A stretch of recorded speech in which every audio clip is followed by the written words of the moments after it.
Good evening, everyone. I'm Ananya Roy, and it is my great pleasure to welcome you to the Ijurr lecture at AAG 2017. I do so on behalf of my fellow editors at Ijurr, Mustafa Dikej, Matthew Gandhi, and Fulong Wu, as well as on behalf of the editorial office and the editorial board. In particular, I want to thank Ree Rees at Wiley for organizing each year's Ijurr lecture. It's an important occasion for the journal, as well as now an established tradition at the AAGs. This evening, we will hear from our plenary speaker, Professor Ronaldo Walcott, whom I will introduce in just a few minutes.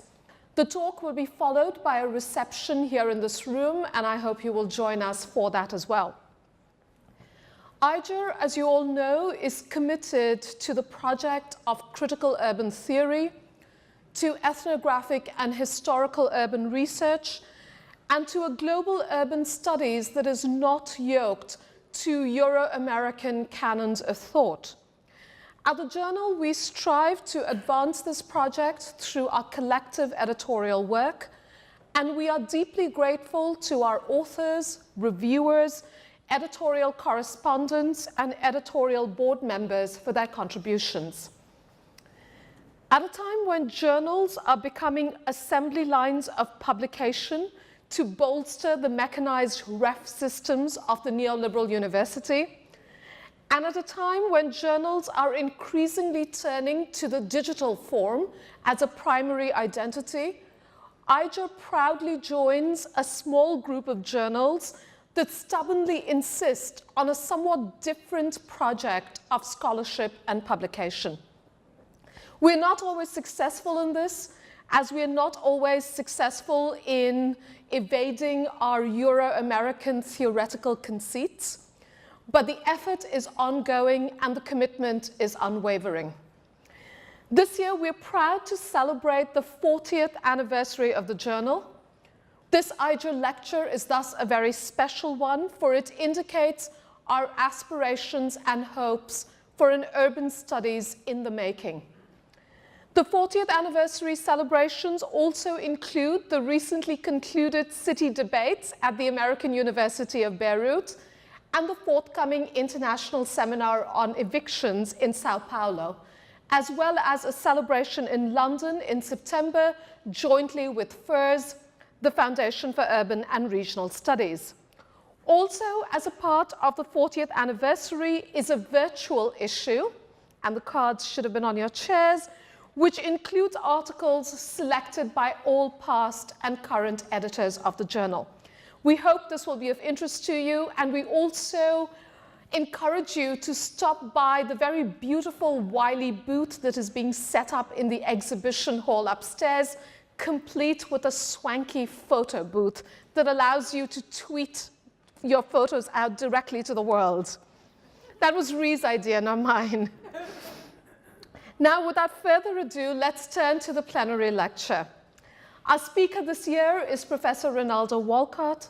As editors, we are delighted that Ronaldo accepted our invitation to give the 40th anniversary Ijurr lecture.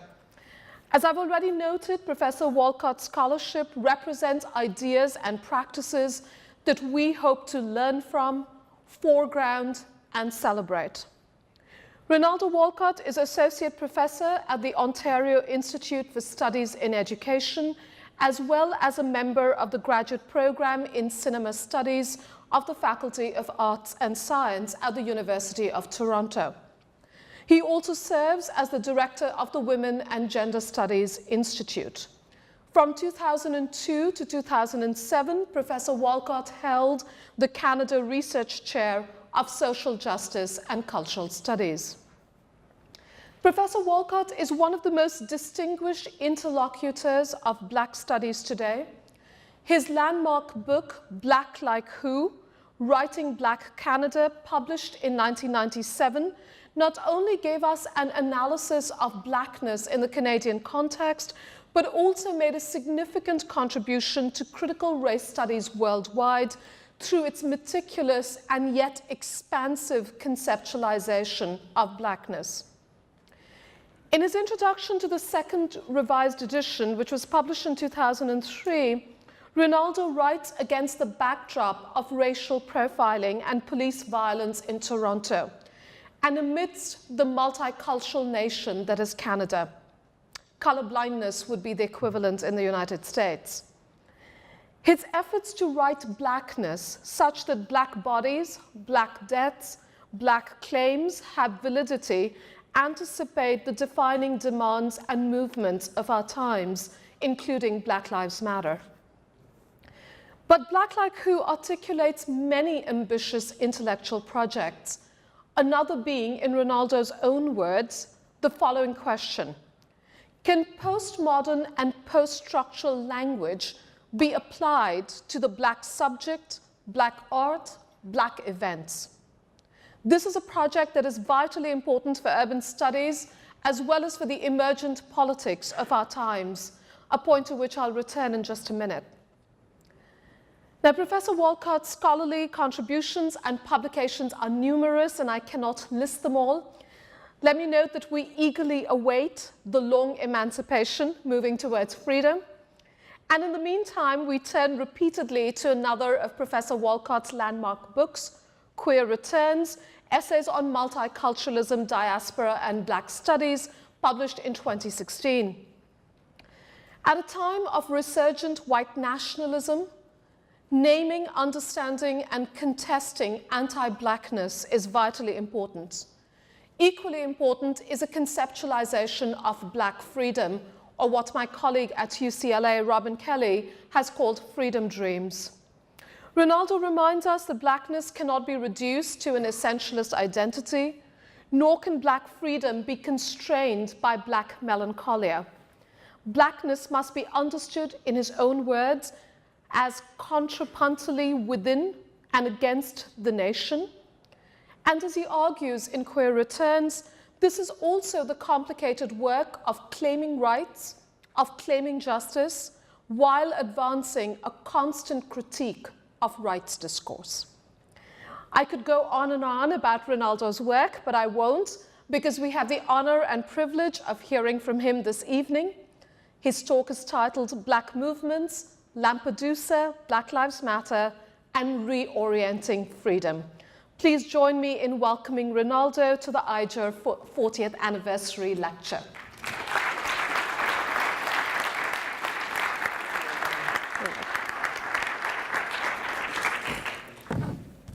First, I'm going to do this a lot.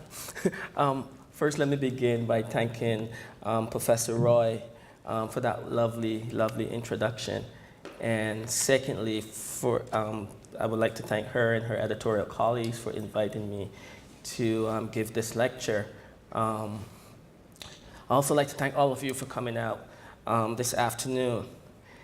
The talk that I'm about to give comes or draws from the book that I'm trying to finish called The Long Emancipation.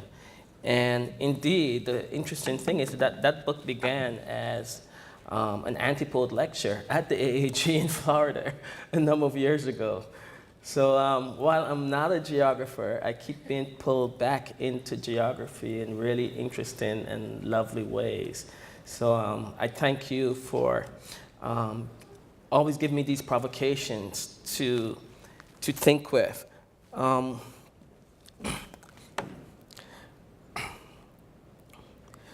So I think what I should do is get into my talk. I want to begin with three quotations. The talk is a talk in 6 parts. It's not a very long talk, so one part is longer than the others. But these 3 quotations will give you a sense of where I want to go, what I need to develop, what I can't develop, and what we can have some conversations about. So the first quotation is this: "We can thus end on a positive note of willed achievement, a century's moral achievement that may have no parallel. It is the achievement, despite its many limitations, that shall help inspire some confidence in other movements for social change, for not being condemned to fully accept the world into which we are born. But since we have devoted special attention to the origins and damage of anti-black racism, it is also crucial to add that we still face the heavy legacies of historical slavery throughout the Western Hemisphere, as well as in the still devastated continent of Africa. And that's from the epilogue, literally the last paragraph from the epilogue of Inhuman Bondage, The Rise and Fall of Slavery in the New World. David Breon Davis. Second quotation. So I've been thinking about shippability and containerization and what is in excess of those states. What I'm therefore calling the trans-Atlantic is that space or place, condition or process that appears alongside and in relation to the Black Atlantic, but also in excess of its currents. I want to think trans-asterisk in a variety of ways that try to get at something about or toward the range of trans-asterisk formations enacted on and by Black bodies. The asterisk after a word functions as the wild card, and I am thinking of trans-asterisk in that way, as a means to mark the ways the slave and the Black occupy what Saidiya Hartman calls the position of the untaught. From the chapter called The Ship, In the Wake on Blackness and Being by Christina Sharp. Third, concealed beneath the radical sameness of the great Black migration was the fact that tens of thousands of West Indians also responded to the appeal for industrial wage laborers.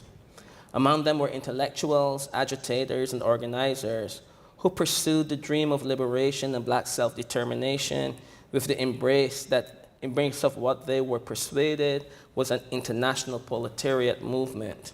In New York, Chicago, as far as the West Coast, and sometimes in the most conservative institutions of Black higher learning, they inspired young Black American radicals to imagine a vast global army arising to overturn the slavery of wage labor and the less metaphorical forms of oppression in the colonies of Europe, Latin America, and Asia. From the chapter entitled The Nadir and Its Aftermath, Black Movements in America, Cedric J. Robinson. I keep returning to Lampedusa and Black Lives Matter. In the last few years, African movement across the Mediterranean and Black North American political movements in the streets have been twinned for me, inseparably so. These movements keep calling my attention to the double meaning of movement for Black and African people in a post-slavery, post-independence, and post-colonial world. Movement in its multiple and double meaning here then invokes a history of Black people's worldliness as a people whose presence is in some ways more intertwined with the idea of movement than many other peoples. This paper marks a double notion of movement to link Black migrations and Black contemporary political movements. In this paper, I argue that Black movements remake not only political and intellectual spaces, but place as well. Secondly, I suggest that Black people's desires for a kind of freedom we are yet to witness and or experience, requires a radical reorientation to space and place that is physical, metaphorical, and most importantly, intellectual. I finally suggest that when Black people move, other movements occur. The conceit of this paper is that it draws on the Black radical tradition to offer an account of the political consequences of Black movements as those movements reshape our world and thus reshape what freedom might mean. I should say at the outset that what follows is in conversation with the work of 4 Black women scholars, Catherine McKittrick, Christina Sharp, Jemima Pierre, and Simone Brown, whose recent contributions have required that we think or that we rethink the archive of Black life differently. I put my work in conversation with theirs, not only because they're friends, because some people might know that we're friends. I put my work in conversation with theirs even when explicitly not citing them, but I do that too to articulate what is exactly at stake when Black people move. In each of their works, movement is characterized by both the objects of Black life and death, and most importantly, by intellectual movements.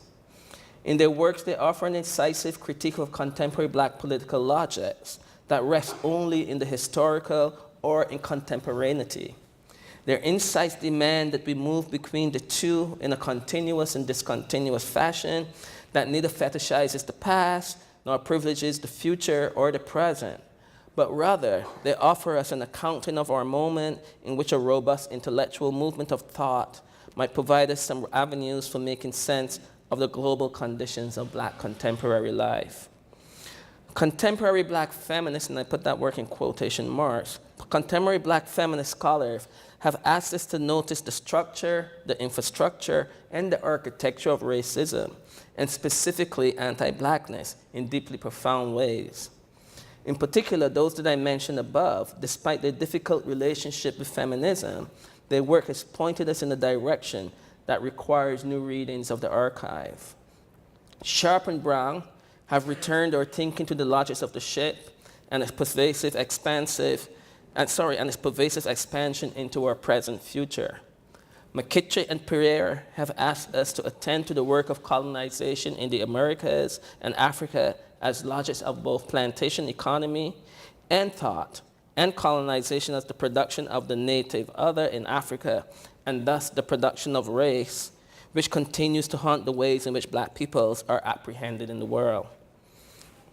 What their insights, and quite frankly, ransacking of the archive does for me and for us is to allow a putting together of the historical and the contemporary in a discontinuous fashion that sheds light on the now of Black experience in life. I find it interesting, for example, that in their work, they have all resisted the return to, for example, grand narratives like marronage and fugitivity. These two terms, resuscitated through the work of Fred Moulton and Neil Roberts, respectively, have been extended to mean a kind of freedom by many scholars beyond them. Indeed, Black women scholars in their contributions seem to be cautious about the ways in which the big narratives of freedom might thwart our understanding of what is at stake. Their own articulations, small by no means, have instead asked us to read differently.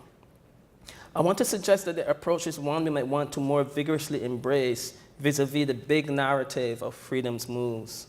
In fact, there is for me a certain kind of symmetry between these Black women scholars' work and the originary founding impulses of the BLM movement, none the least being the role of Black feminist politics in that movement.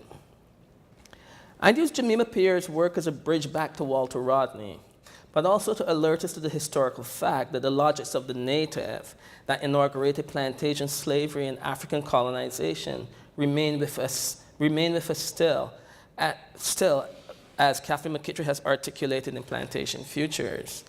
Similarly, Brown's reading of the architecture of the slave ship, alongside Sharp's reanimation of a reading of the ship and the hold as not in our past, allows me to make a claim, for example, of Africans crossing the Mediterranean as an extension of the Middle Passage, and not a new Middle Passage in our time.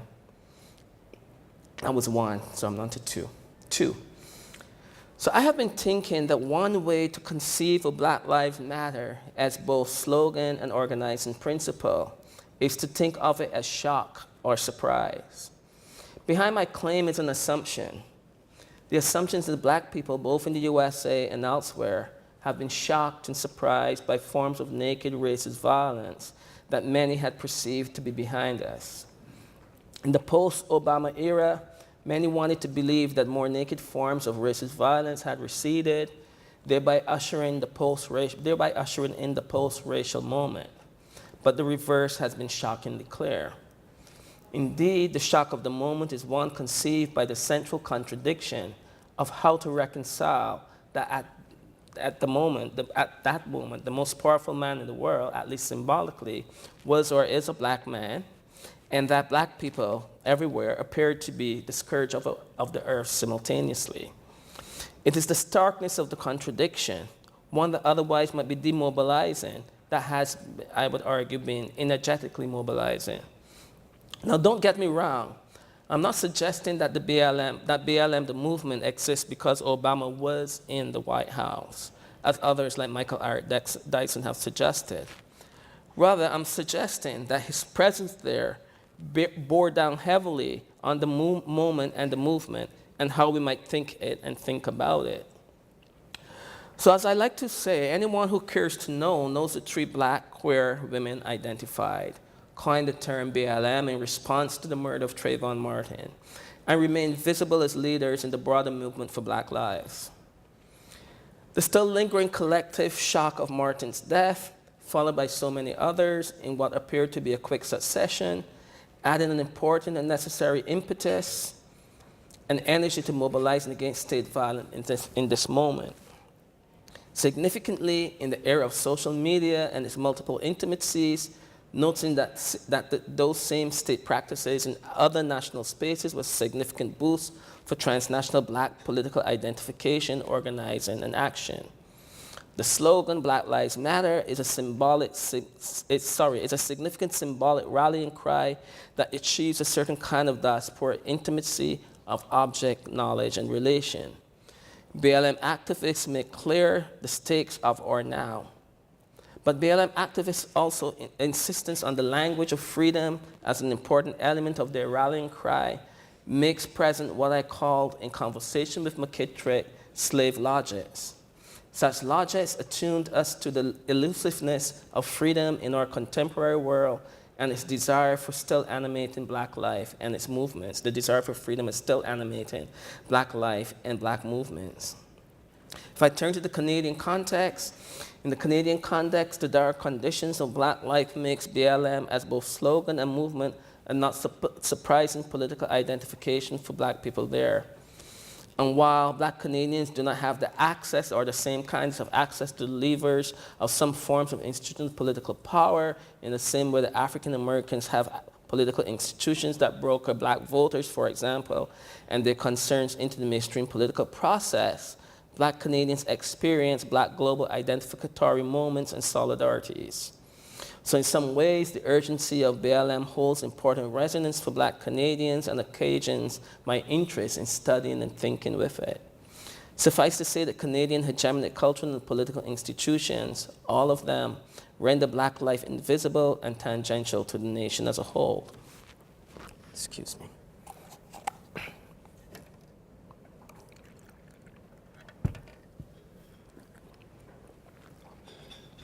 The importance then of BLM as transnational, as diasporic identification and sensibility is crucially important. And yet one gets a strange and uncomfortable feeling that its diasporic attitude is a tenuous desire.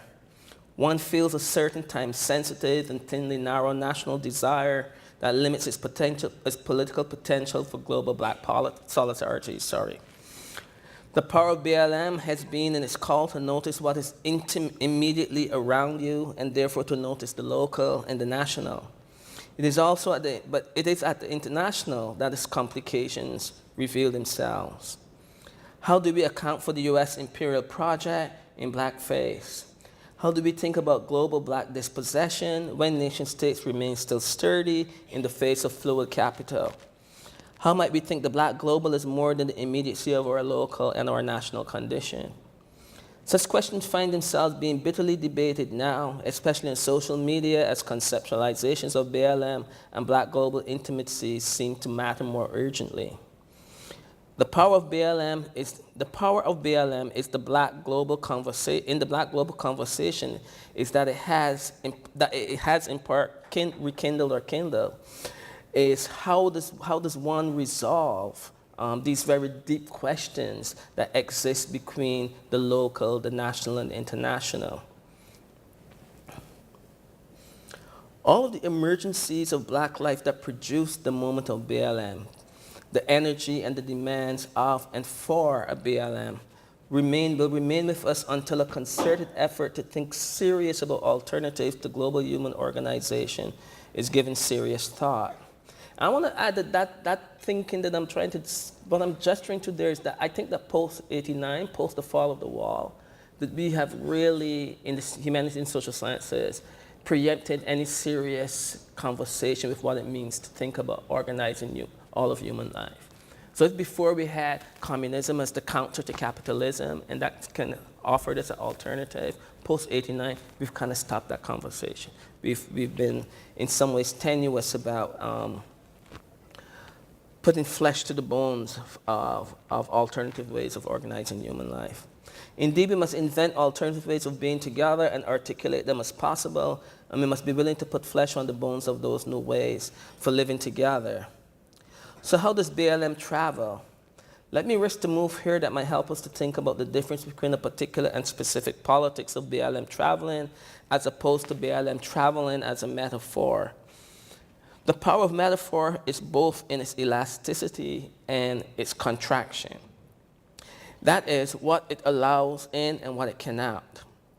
BLM has practiced a politics of transnational political identification that is both within the Black radical tradition, for instance, the official BLM organization making trips to Palestine and so on, and simultaneously hampered by empowering blackface, as for instance in the time of the Obama administration, the ongoing droning of East Africa and the Middle East, and BLM's silence on those kinds of practices, as well as BLM's silence on Kenya and Ethiopia as proxies for resource wars in Africa, among other US imperial projects. For example, the present and urgent fate of Haitians demands that we see and witness the complications of empire in our time. My concern here is that Haitians must attempt to make a life in the context of a global order that wishes them to disappear from everywhere. As Haitians move within the Caribbean region, we witness the limits of modernist ideas and ideals, the most obvious being of that of nation and citizenship. Haitian movement calls our attention to the reigning logics of white supremacist organization of all of our lives. Indeed, what travels from BLM is the emphasis on a life, on what a life might be, on how we might achieve our lives. And it is in this endeavor, that the one of achieving a life, that Haiti rejoins Africa most spectacularly. So let me turn our attention to the African refugee, what has been termed the African refugee crisis, and the crossing of the Strait of Gibraltar and Lampedusa as a stretching of the metaphor and the politics of BLM. The late Stuart Hall has taught us that migration is what he calls the joker in the globalization pack, and that planned and unplanned migrations threaten to undo and upend neoliberal regimens of capital movement, while labor is supposed to stand still, and often people are discarded when no longer needed. Indeed, while BLM might have been politically activated by state violence and most spectacularly police violence in the US, the movement in both its rhetoric and its links and indebtedness to an international Black radical tradition demands that we engage the African migrant crisis as central to all of its concerns. Thus, I keep returning to Lampedusa. Lampedusa is a marker of a history, not past. It is also ontological of the politics of and for the movement for Black lives. 3. Africans crossing the Mediterranean Sea in search of a life denied them, both in terms of resources and terms of the logics of white supremacist world orders, contract and stretch BLM. The insistence on life by Africans moving forces us to consider what exactly is a modern life. What exactly does it mean to claim oneself for a life? It is, in fact, the insistence on a life that Black movement has continually upturned the fictions of modernist ideals. We can think about this all the way back to Equiano, if you're familiar with that kind of literature. That when Black people move, something happens to the intellectual apparatus of Enlightenment, post-Enlightenment, and modernity. That's what I'm grappling with here. African migration, planned and unplanned, continually returns us to the demand that we imagine a different world, that we risk putting flesh to the ways of being in which a life becomes possible. African migration alerts us to the political demand that we make the world anew in the aftermath of that other great migratory moment of the post-1492 world. Indeed, BLM travels because the very idea of Black and Blackness in the modern world cannot be divorced from movement. And it is in recognizing how fundamental movement and our migration is to late modern capital that we might begin to risk intellectually navigating a different present and thus future. Africans crossing that strait remind us that movement, actual and otherwise, demands we notice what actually matters, our lives. The project of Black movement is not only conditioned by Black or African enslavement and continental exploitation and underdevelopment. It is also conditioned by global articulations of race and Blackness conceived at both the time of transatlantic slavery and African colonization and partition.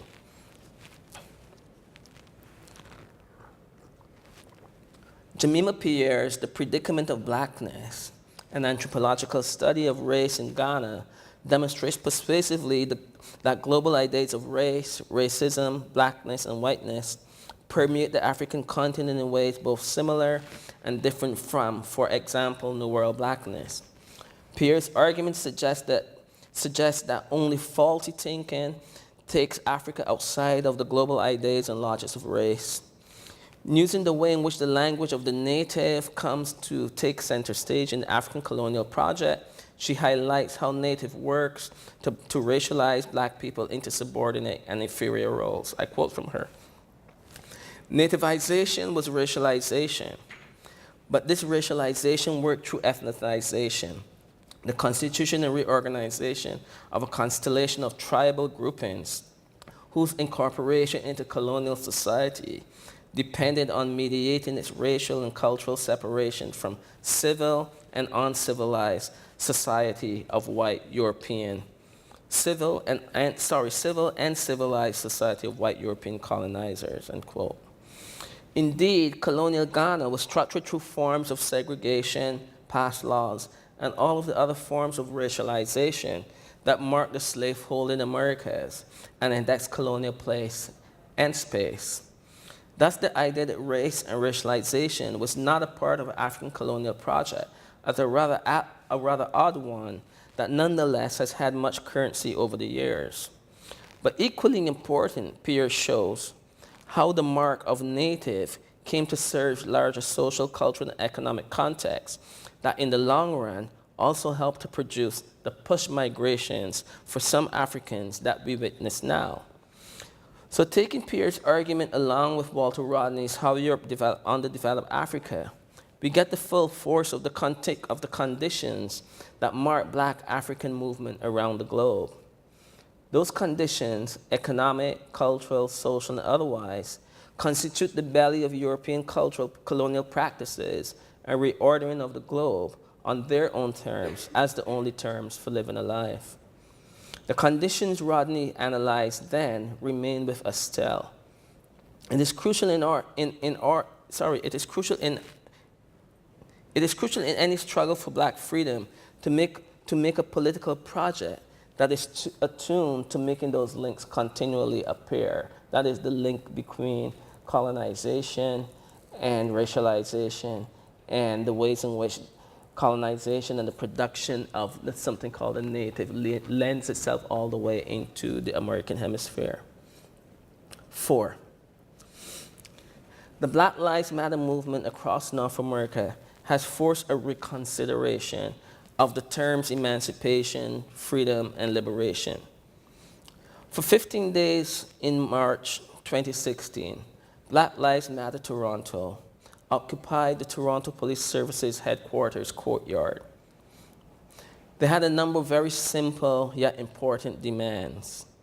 They wanted a 2-day festival in the city of Toronto, referred to as Afro Fest, to remain a 2-day festival after it was reduced to one day by the city due to a noise complaint, due to a very small number of noise complaints, I should say. They also wanted that the subject officer, that's what we call them in Toronto and Canada, the subject officer to be named and arrested in the shooting of Andrew Loku, a mentally ill African Sudanese migrant shot in the hallway of his apartment building, a building that housed the mentally ill. And they wanted an end to carding, what people in New York and other parts of the US call stop and frisk, which disproportionately targets Black and brown Torontonians. These kinds of demands point to how the state shapes Black life experiences in ways that continually mark the thin line between life and death. Importantly for me, the actions of activist groups like BLM Toronto open up an arena for rethinking how forms of Black life interact with the state as the very means of a possible survival. A popular refrain of the BLM movement is, "We will get free." I'm interested in what work the refrain does as it encounters lives within and against the state, and how might the human sciences, in particular the humanities and social sciences more specifically, inadequate forms of conceptualization inhibit rethinking freedom again, or help us to rethink freedom again. In short, the human sciences have not allowed us, I would argue, to think freedom in a post-slavery world very well. Instead, post-emancipation has been taken as freedom and as an example of a democratic reorder, when actually the notion of emancipation does not offer a significant reorder, but actually keeps a particular order in place. So in my view, the actions of BLM and other Black radical activist groups presently engage in direct action tactics return us to the languages and ideas of freedom, emancipation, and liberty in a manner that requires both a searing and engaged critique of their signifying intentions. I hope to point to those terms rethinking as a long and enduring project of Black life, and simultaneously as a quick and urgent rethinking that is often thwarted by incorporation into the state as neutered, often represented as neutered policy options or rhetorics. Indeed, each of those terms, often used interchangeably, carry very distinct meanings, especially when thinking of Black life. In the work that I've been doing on the long emancipation, I have turned to the legislative and juridical meanings of emancipation to ferret out what its meaning might signify for Black-owned freedom and a common and potential Black freedom. Recent debates in political theory have turned to fugitivity and marronage as terms to both highlight Black-owned freedom and as ways to mark Black renegade flights for desires for freedom as actual freedom. I take a different position. The terms like fugitivity and marronage, with their slim historical references in historical claims belie, let me repeat that. The terms like fugitivity and marronage, with their slim historical references in historical claims, belie and or rather highlight the limits of emancipation as freedom and liberation. Concurrently, or turn to these terms demonstrate exhaustion with how unfreedom still frames Black livability and Black life. It is in part my argument that emancipation, fugitivity, and marronage are limited frames for thinking Black freedom beyond the empirical indices. By this I mean that each term, even when accompanied by action, only makes sense in the context of unfreedom, and thus cannot be constituted as freedom. These terms mark the antitheses of Black desires for freedom. To hold them as radical Black forms of freedom is to deny that each term and its practice is dependent on unfreedom being present. And indeed, each term only makes sense and can only be felt in a full condition of unfreedom. What I mean is that fugitivity and marronage only come to us as the outcome of an encirclement of unfreedom. Indeed, Black unfreedom and anti-Black violence is a priori to fugitivity and marronage.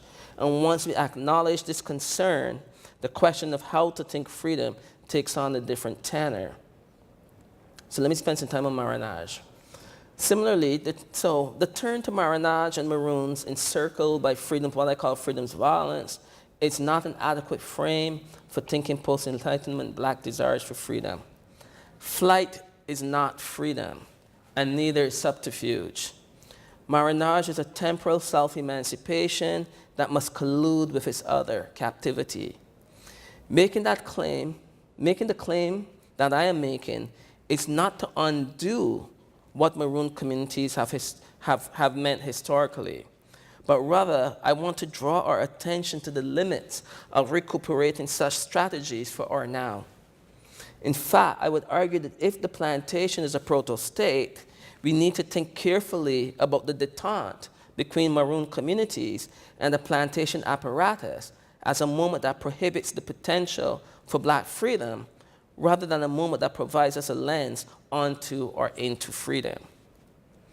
And for instance, in the contemporary moment, I would stretch this to say that, for instance, Barack Obama's election as president of the US is in particular this dilemma, right?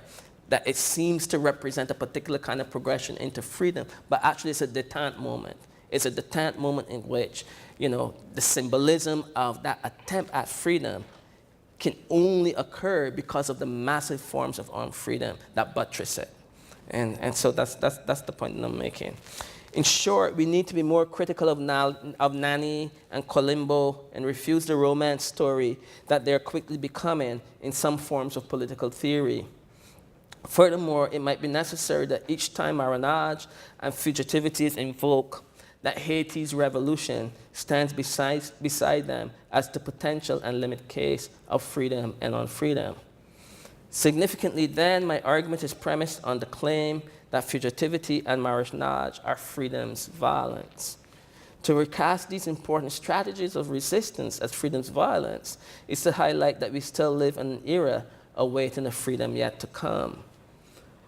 The ongoing conflation of judiciary and legislative emancipation as freedom is a significant element of what I have been grappling with.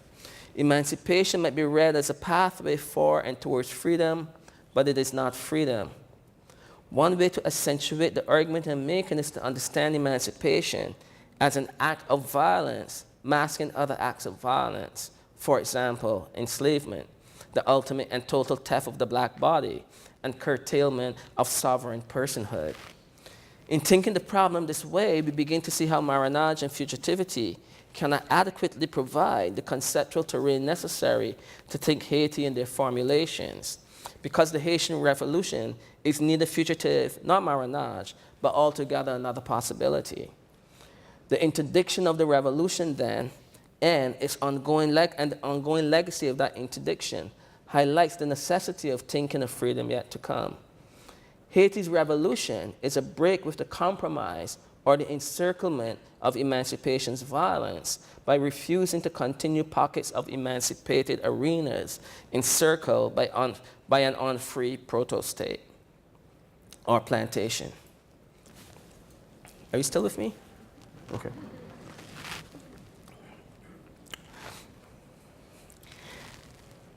And I've lost my space now. Okay.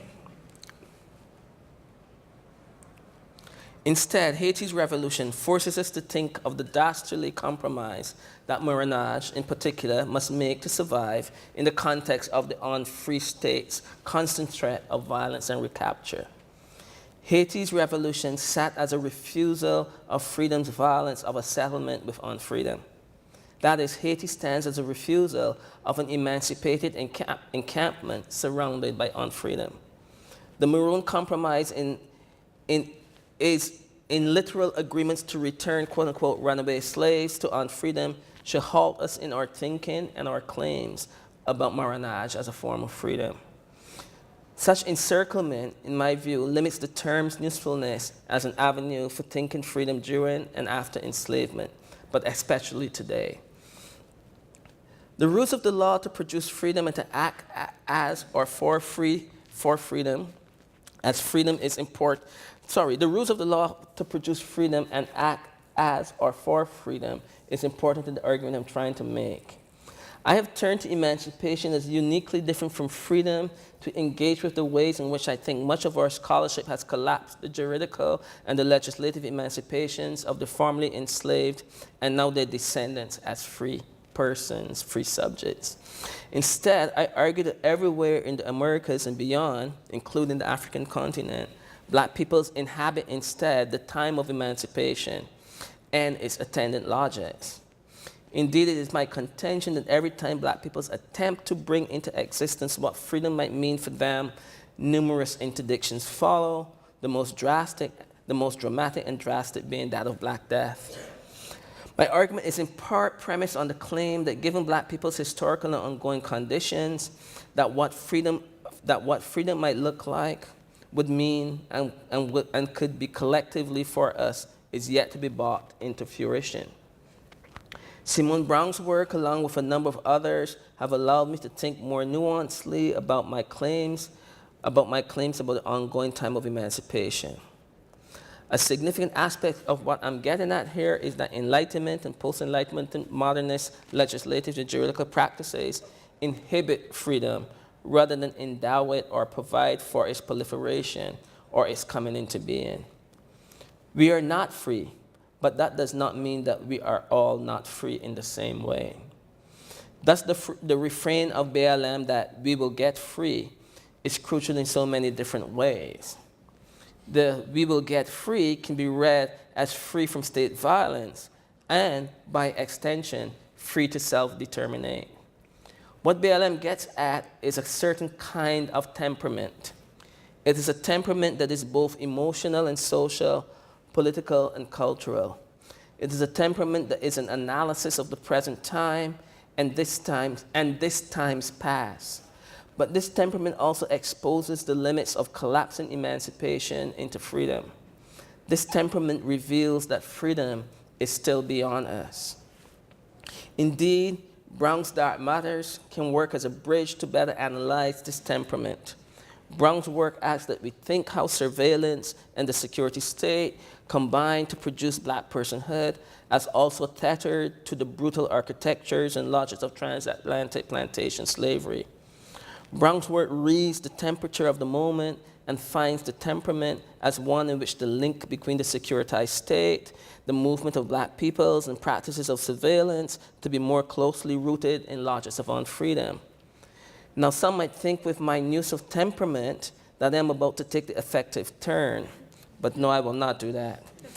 Instead, I want to offer temperament as a set of social conditions, indeed as conditions with real material effects and affects. But let me tarry with the social here a little. Dark Matters opens up the arena of the social to a thorough interrogation of that which it has refused to imagine, even though the evidence of its actions lie everywhere if we care to see. I don't want to mark this as simple erasure or invisibility, because I have come to believe that such elisions register something much deeper and even more troubling than erasure and invisibility can mark. But let me say, too, I don't have the language yet to name it exactly as I would like, because freedom remains elusive and its acts, appearances, and modes of enunciation reside beyond our reach, our intellectual reach. Let me then proceed by way of example. The indignities that black beings suffer and continue to suffer, whether in the bellies of slave ships, the corridors of airports and schools, or the rafts of Lampedusa, demands a new perspective. The social site of these indignities is the accreted accumulations of knowledges designed and launched against black being. Brown's return to the archive of transatlantic slavery as the foundation of the thought of surveillance is a nuanced yet radical gesture for a better conversation that moves us closer to a new perspective. A new perspective that already alerts us to the ways in which marronage and fugitivity as strategies and furthermore forms of freedom remain limited and incomplete molds of a thwarted radical imaginary and political transformation. Brown's work shows how the itineraries of normative scholarship circumnavigate away from black life, only having to return to it via black study. In this case, not as corrective, but as the foundation of its very possibility. So what I'm arguing is that Simone Brown, in that book, Dark Matters, actually shows that if you engage in black study, that you come to the question of our contemporary movement of surveillance in a really radically different way that changes our thought itself. So it's not just a critique of surveillance and surveillance study. It's an entire way of thinking about what it is that allows us to even engage in processes of surveillance. So that's what I'm saying. So it's not black studies, black study. By studying, by engaging with blackness, we get to this moment in a really important way. Brown's work shows how black study. But Dark Matters does not offer up a revised map. No. Instead, Brown re-educates vision and the eye, both central to surveillance, but rendered utterly different in the hands of black creatives who undo surveillance strategies, instituted forms of knowledge, as Sylvia Winter would say, by pointing to the attendant limits often as a parody. So if you've read that book, you know that towards the end, Simone Brown moves towards black creative workers' parodies of a whole range of surveillance practices. I turn to Brown as a way to make clear how the plantation come proto-state and the modern state remains and is the harbinger of our freedom. To make such a claim is to repeat, we are not free, but we are not free in different ways. For black people's unfreedom is the sine qua non of our very being, given our invention as the outcome of transatlantic slavery. 5. The President of the USA, number 45's recent executive orders on immigration to that country pinpointed 7 Muslim countries for further or what he has called very heavy vetting for entry to the USA. Quickly dubbed the Muslim ban, number 45's executive orders targets Muslims as fundamentally dangerous and thus requiring a different and assumed more rigorous form of vetting when crossing the USA border. The executive order spectacularizes Muslims as dangerous and by so doing requires us to view them as fundamentally alien. The executive orders, and I'm using orders in plural because you know the first one and then the second one. And, yeah. So the executive orders further place black African Muslims and their movement in a confrontation that further highlights the double nature of movement for black peoples that I have been hinting at here. In all my work, at some point I turn to art to make sense of what I'm trying to claim. I now turn to the queer photographer Somali-Canadian Abdi Osman, drawing on Fanon's controversial veil essay, as well as influenced by the African-American light Ashton Harris' engagement with Fanon, dons a veil, and if I can get my images to come up. So Osman dons the veil at the same time that he cites his Somaliness and his Westernness in these works, the first 2 works that I'll show. His queer visuality is a complicating binding of overlapping colonialisms, Arab and Euro-American, alongside the disappointments of post-colonial Africa, or a war-torn Somalia and exile. It's a photopoetics of movements, animated in these works. So that's the first image. So photopoetics of movements animates his work. As viewers or viewing practitioners are troubled to read all the resonances all at once, and particularly I'm talking about these 2 images here. At the same time, his photography, especially the self-portraits, are a refusal to capitulate to some recent discourses that would have us see the Muslim as only a brown and assumed heterosexual body. His then is a contentious black masculinity that embraces incoherence, begging us to tell a story that can and is always only contextual and indeed constantly shifting, but one also embedded in histories of the vernacular and the everyday in terms of dress. In essence, then, it calls for a politics and ethics that refuses certain kinds of advanced knowledge in favor of one that requires encounter, and not just encounter as in the face-to-face meeting, but encounter as a serious reckoning before historical time. In this art, black Muslim African masculinity is always and only a kind of temporal performance, but is never ahistorical, as so much of the contemporary discussion around the question of Muslims moving has positioned it. What's at stake then are vernacular, cosmopolitan, multicultural histories of subaltern positions and of Muslimness as it moves across time, space, and place. So this work confronts what I've called the failure of the Muslim brown body discourse in its impossible attempt to offer a representativity and performativity of Islam that might constantly and consistently mediate against the economy of stereotype, to use a Toni Morrison phrase, an economy of stereotype that has failed, even as it has tried to offer a way into a critique of what we might call Islamophobia.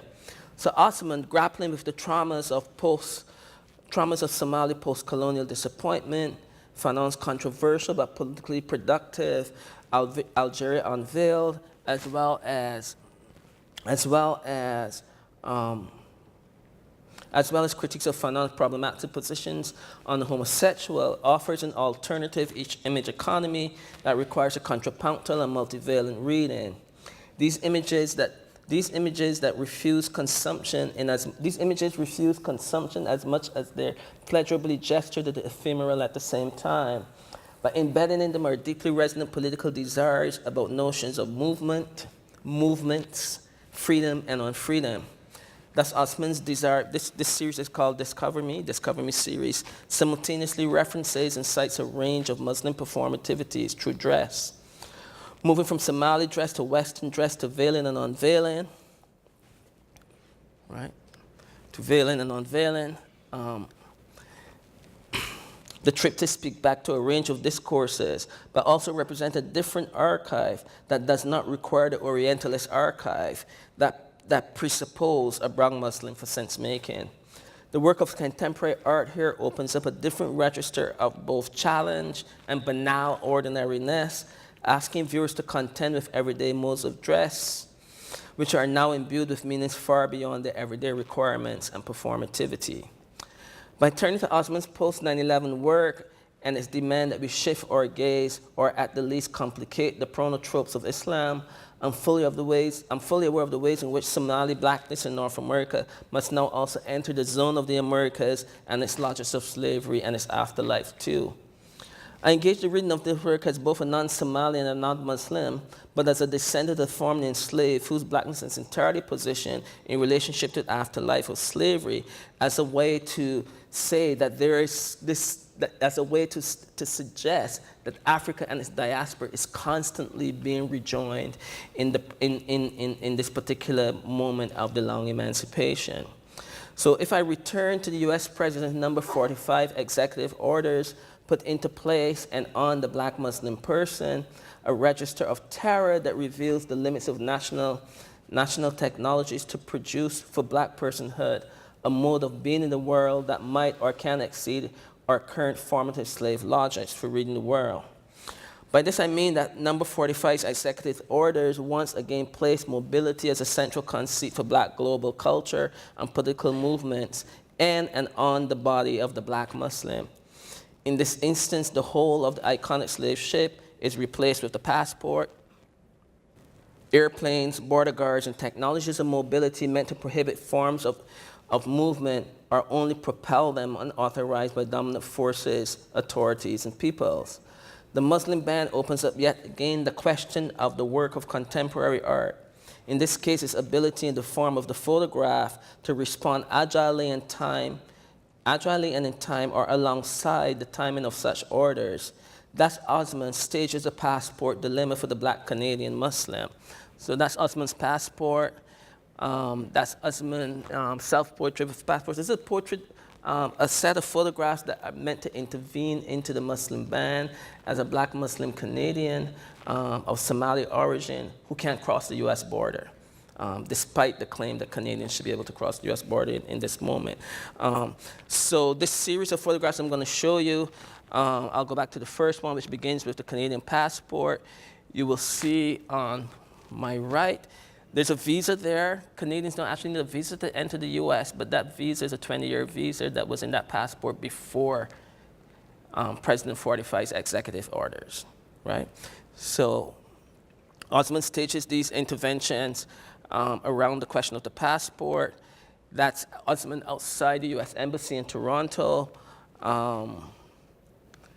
at one of the gates to enter the US at the Canadian, at Pearson Airport. And what this work is attempting to do is to think through the ways in which the black Muslim body comes to bear yet again a particular moment in relationship to both movement and movements, to think through the problematic of that. Thus, as the Canadian state insists that those with Canadian citizenship from the 7 named countries who carry Canadian passports should not be concerned about these executive orders, and as the claim is made in the body of the Somali Canadian Immigration, Refugees and Settlement Minister, so currently the Minister of Immigration in Canada is a Somali Canadian, Osman poses an otherwise series of questions in his photographs. In the photograph, Osman offers another history in which the Canadian passport does not support easy mobility for black personhood. Instead, the self-portrait highlights a 20-year visa affixed in the Canadian passport that enables but does not guarantee entry into the US. Importantly, the time of the visa is well before, as I said before, number 45's executive orders. Narratives collide, Somali-Canadian refugee histories collide, masculinities and sexualities collide, and do so to tell a different story of the band as one not of recent vintage, but as an ongoing expansion and escalation of time and movement prohibited, exposed, and desired, while fraught and difficult. The work of contemporary art then pushes the work of time backwards, in this case, to open up or to make us notice differently the time of the Muslim band's history. Osman's aesthetics resist coherency and any too easy, culture-specific imperative, as Winter would put it. But the photographs also offer a narrative of the curtailment of black freedom in the face of a potential black movement. Finally, these images offer a counter-response and a counter-representativity to the limited vocabularies and literacies being constructed and evoked in our contemporary conversations when black contemporary art is viewed. The image economy on offer here refuses any easy consumption from a range of positions, and yet the images articulate a demand for a different and better kind of conversation. All the images speak at least twice, if not more, never settling for they cannot, because a single or monolithic visual embrace would not be sufficient. These are images of the complications of black movements, rich, small, and large. 6, in conclusion. So what do I mean by freedom then? For me, freedom marks a certain kind of sovereignty over the self in relation to collective and communal conditions. In the context of unfreedom, we can glimpse modes of unauthorized being or self-authorized acts pointing to or authorizing the potential freedom to come. Here I'm thinking of the ways in which black people break rules, authorizing for themselves new ways of being in the world. These ways of being are often violently interdicted. Freedom is the gap or the space between breaking the law and the reimposition of the law or its variant, that is, its violence. The law is always violence in the conception that I'm offering. The law then always curtails freedom for black personhood in the West and now globally. And here I'm thinking about even the ways in which, what is seen as a refugee crisis in Europe, where the interdiction of the law has been deeply violent, in particular for African refugees. Here I think about, the Africans who are overhoused in the lagers of Germany, for example, at the same time that Angela Merkel was offered up as somehow a great savior for Syrian refugees. The human senses have been called half-starved by Sylvia Winter for numerous good reasons. In a post-9/11 world, the humanities and social sciences, and I would say especially its subcategories in things like affect studies in the humanities and what we like to call in the social sciences, academic community partnerships, are attempting to make themselves relevant to the difficult time of our lives, as they rightly should. However, the human sciences remain deeply complicit with the regimes of knowledge, power, and practice that subtend and produce the material effects and conditions for black-owned freedom. The radical move would be for the contemporary human sciences to produce the necessary sustenance required to both undo the chimera effects of democracy and freedom and instead point us towards a new perspective, one in which grappling with black being might yet produce the roots, intellectual and otherwise, for our freedom yet to come. It is the BLM call that we will be free in the face of contemporary state violences of all kinds that keeps open the possibility of a freedom yet to come. Such a freedom yet to come is embedded in black movement and black movements yet to come still. Thank you.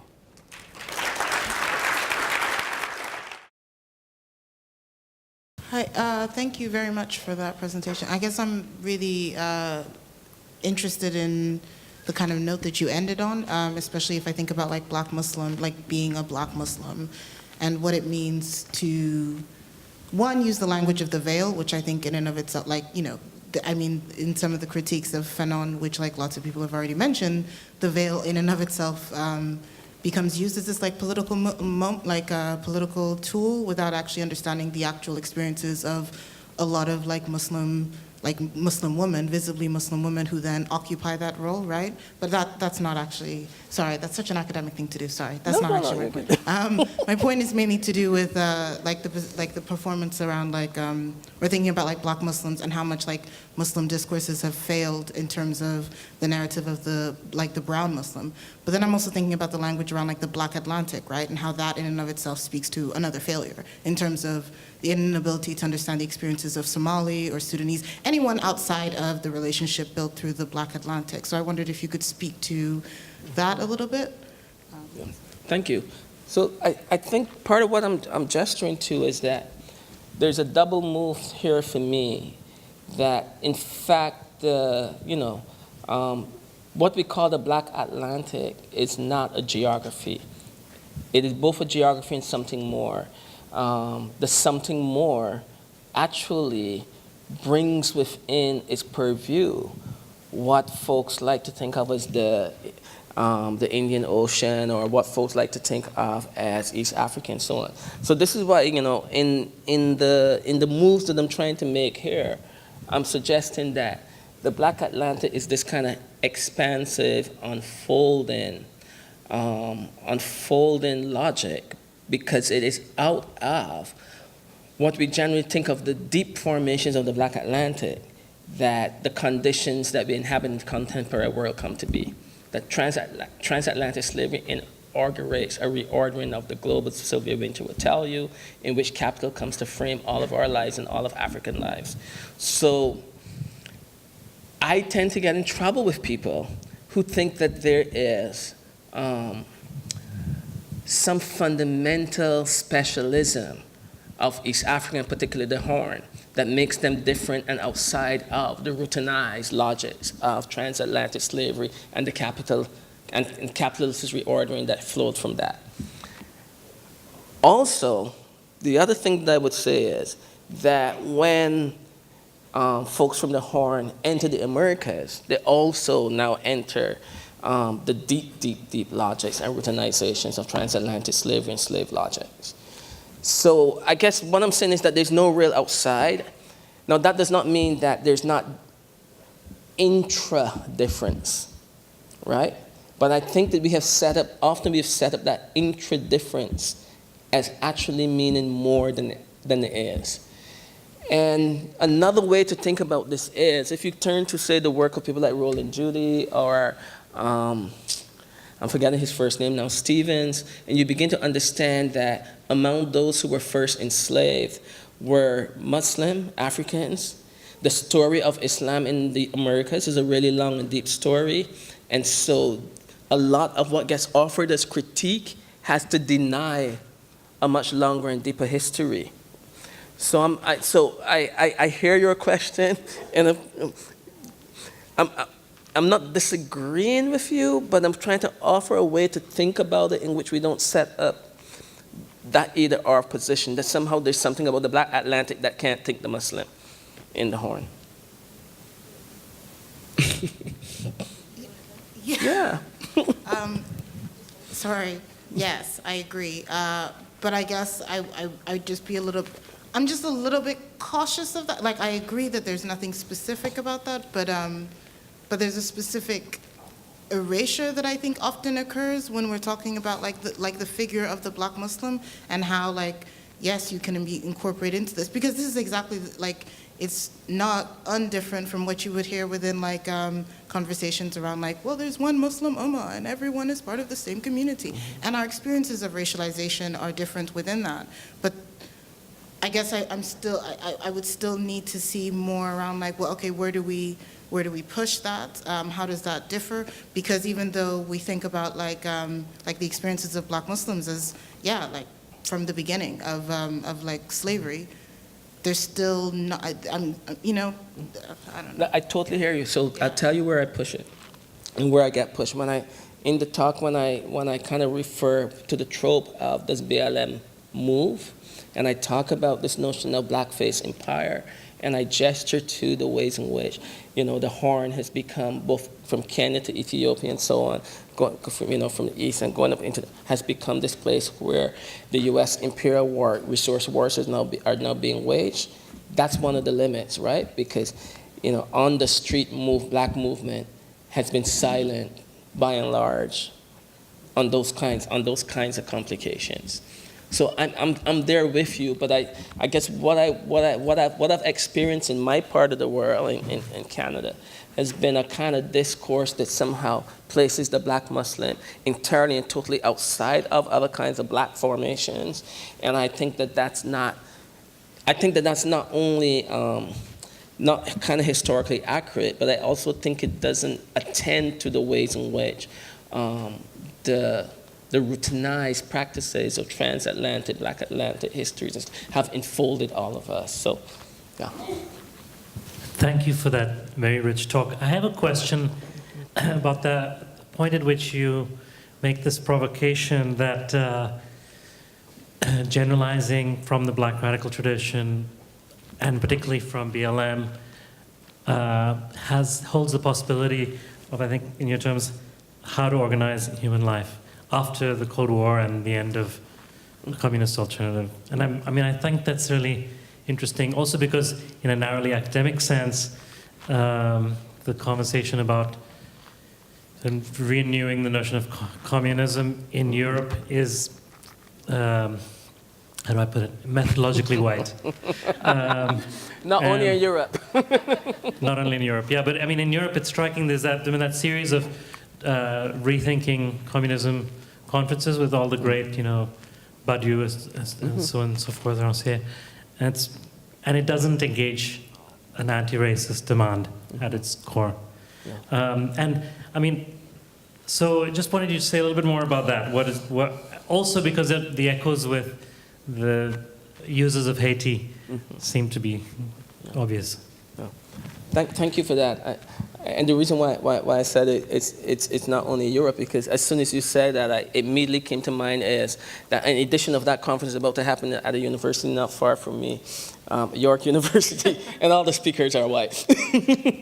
but I also say that to say that the question of if in '89 when the wall collapses, those of us who would have formerly referred to ourselves as communists or Marxists or leftists felt a certain kind of deracination and a kind of impossibility to be able to articulate what it would mean to organize human life, especially under a different kind of economic assumptions and principles and routinizations. We kind of felt ashamed, to put it mildly, right?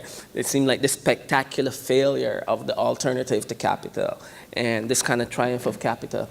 And I think we're in a moment where at least the ways in which the rhetorics of BLM offers an opportunity to begin to not simply use the language of imagining a new kind of world, but to say what it looks like. I think that, in the rhetoric of BLM, when they do things that make people really uncomfortable, like say, can all of the black people come up to the front? Can all the that what they're trying to do is to offer us a way of imagining human organization and possibility, and to put to not make it a abstract project, but to kind of force us to think about what that might look like, what that might entail, what discomforts and unsettlings that might ensue from that. And so for me, I see that as a provocation to return to thinking a moment about a moment of communism that it's not entirely white, that it's not about a certain kind of white bourgeois project in which white men get to save us. Because, that's what that series of conferences have been about. It's been about, white men launching a critique of what they imagine is identity politics and trying to find a way back into a conversation that they believe that they've been excluded from as a way to save us again. So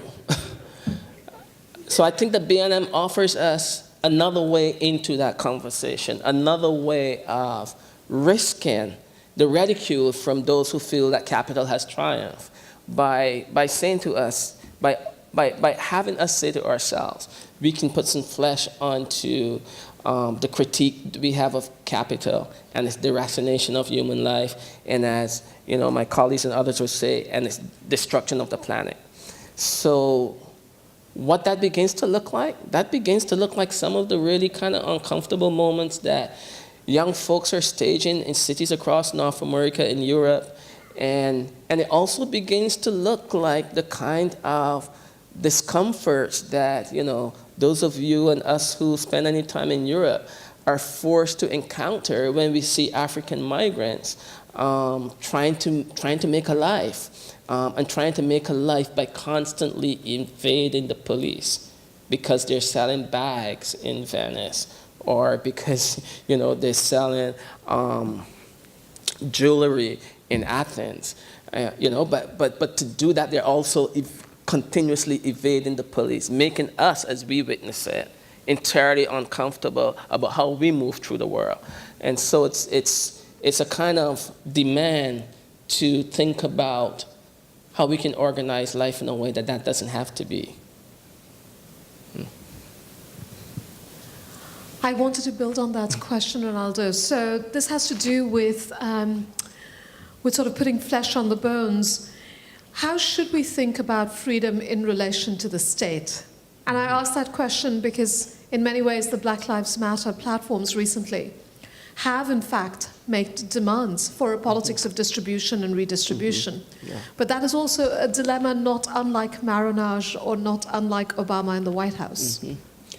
Definitely. The way I think about this is that we make all kinds of compromise on the way to freedom, right? So Marinage was a compromise on the way to emancipation. Fugitivity was a compromise on the way to emancipation. Emancipation itself, right, the end of formal slavery, is a compromise on the way to something else. I wouldn't call Obama's election a compromise on the way to freedom, but I would say that a certain kind of political platform, the kind of political platform that came out just prior to the last U.S. election by BLM and the larger movement for Black Lives, could be read as a compromise on the way to a kind of restructured state. And I say that for two particular reasons. One is it wasn't only simply that they made a call for restructuring and redistribution of wealth, but the prominence of Palestinian freedom in those demands really is, for me, what struck at the core of a certain kind of radicality and a certain kind of demand for a global reorder that I think was really important in those documents. So for me, when I think about Lampedusa and the ongoing impoverishment of the African continent, as resource wars are waged there, alongside the ongoing robust settler colonialism of the Israeli state and the decimation of Palestinian life, to see those kinds of moments embedded in what I still see as a fledgling movement, BLM, as a fledgling movement, signal a substantive thinking about forms of desire for global freedom that are yet to come.